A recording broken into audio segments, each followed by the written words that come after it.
Okay, so I rented a scooter. This cost me 200 bahts for a day. For a smaller scooter like mine, I could have spent more for a bigger one, but I just didn't see a need if I was just staying in Phuket. It did come with a $100 deposit at a place called Cheap as Chips motorcycle rental. And boy are they cheap as chips. Because that's about $10 New Zealand for a day's rental. And given how much fuel it came with and how much it saved me in terms of grab fees, this was well worth it.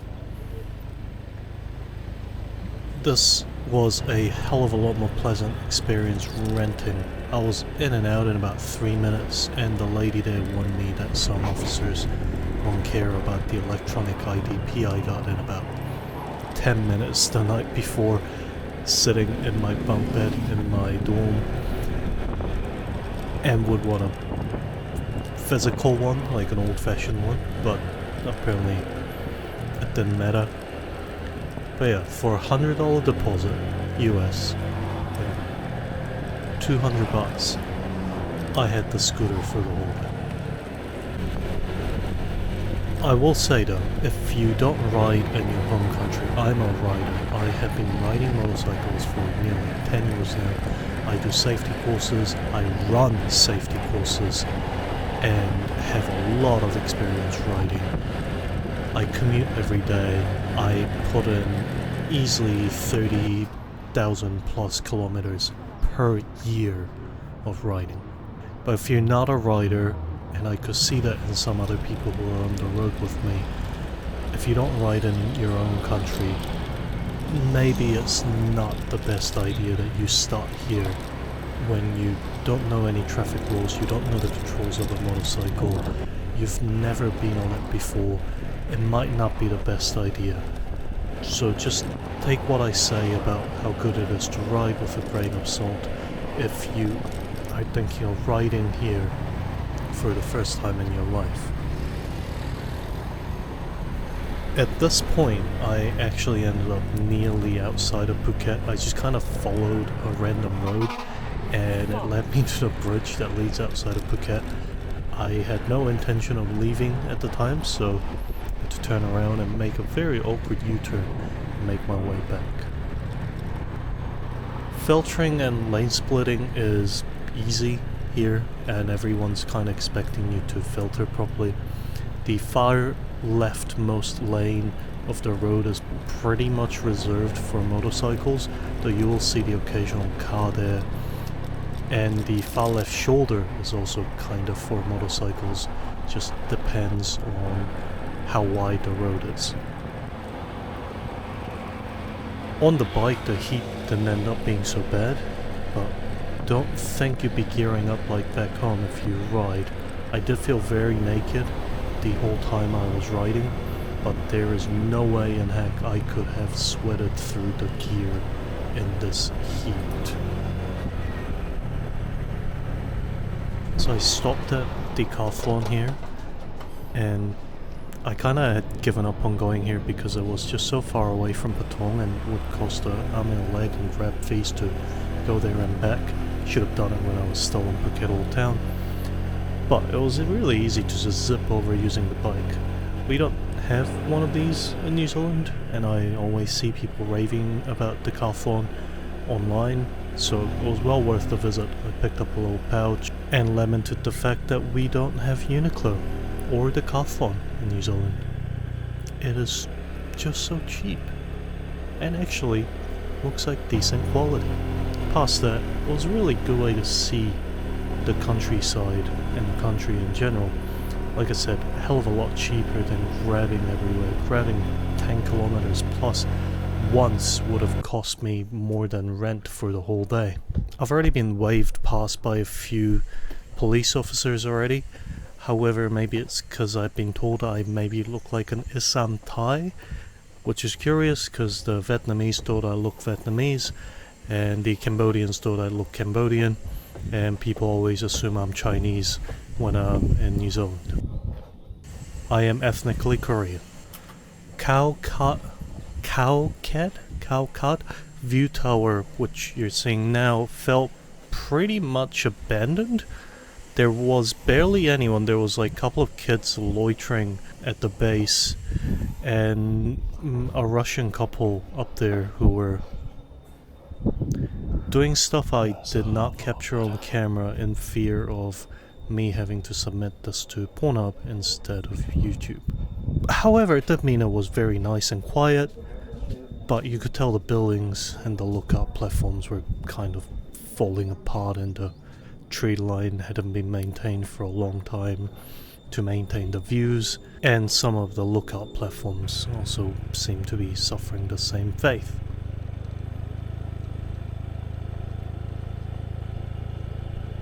Though I must say the road back down has some very interesting and dynamic views that you probably wouldn't be able to see anywhere else.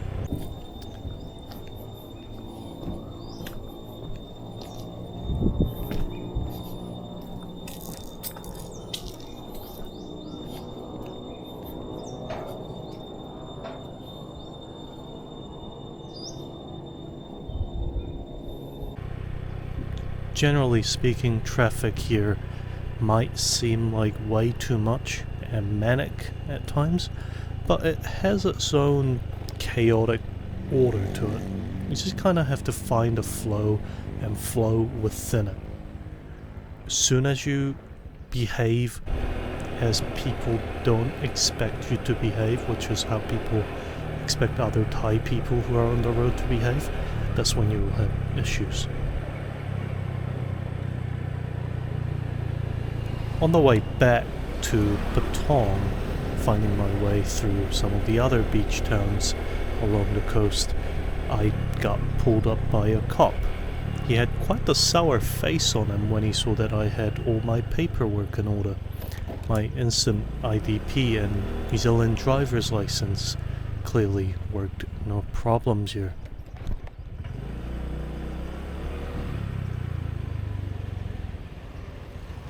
Like I said, I managed to very get lost around here, and I ended up doing a lot more kilometers than I thought.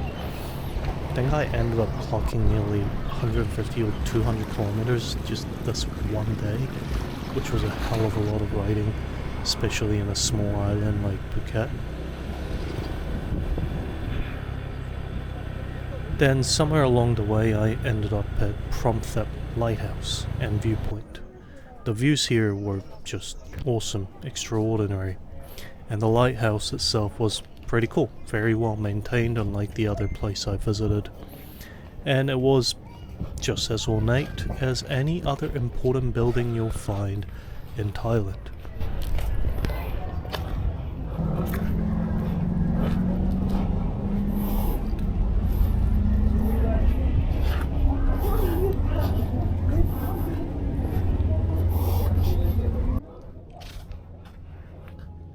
There's some super steep roads in Thailand. It's like a roller coaster ride on the bike, especially since my rental didn't really have very good brakes, especially when we had 3 people on the bike. But I guess I am just used to disc brakes and having, actual braking power, like on my bike back home. Have you been riding in a country that's different to yours before? Leave me a comment if you have. And if you want to learn how to ride, leave me a comment as well. After I had some dinner and ice cream for dessert, we put all 3 people on the scooter again, rode through 2 police checkpoints, which I got waved by because I think they just assume I'm a Grab driver who let 2 white girls on the back, so they're just like, oh, whatever. After I dropped them off, I wanted to end my day at a temple, which actually looks down at Patong.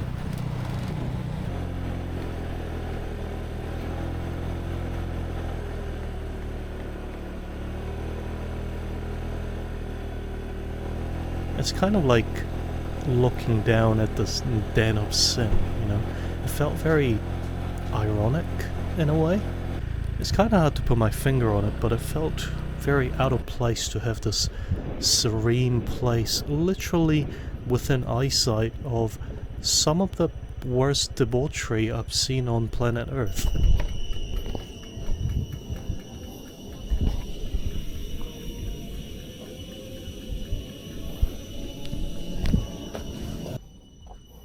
Mind you, that might say more about me not being travelled enough, but I will stand on that hill.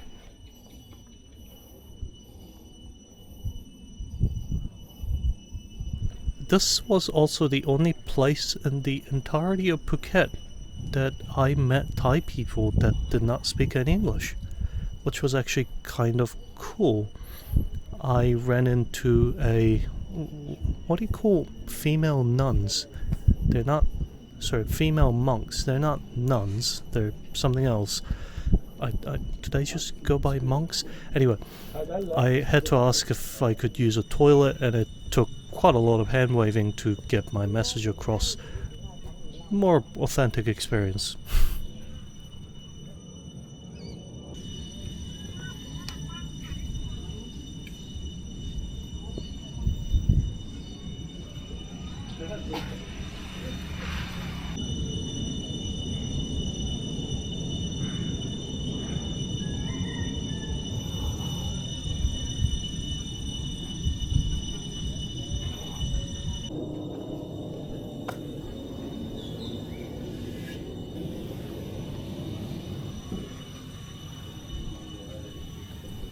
And the next morning, when I had to return the bike, this was a extremely painless process as well.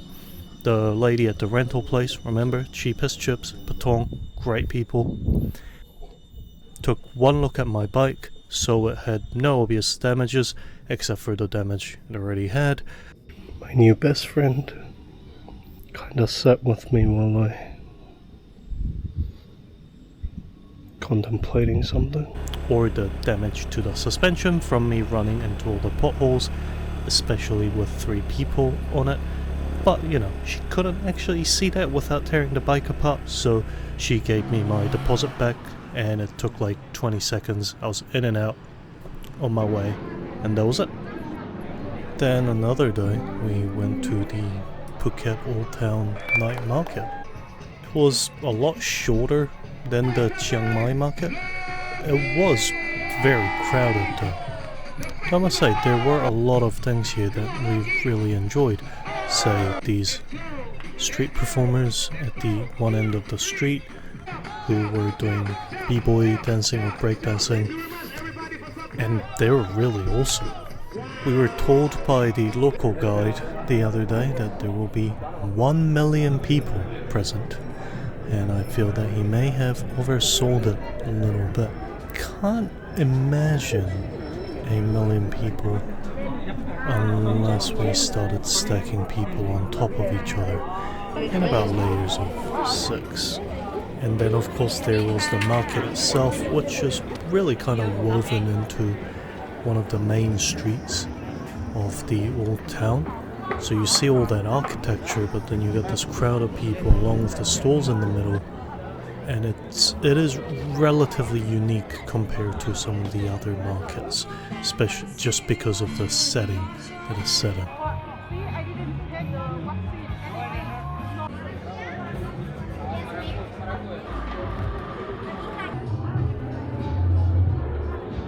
And once we got some ice cream, because it was bloody hot, there were some child street performers, and this girl in the frog mask, I must say, quite stole the show here.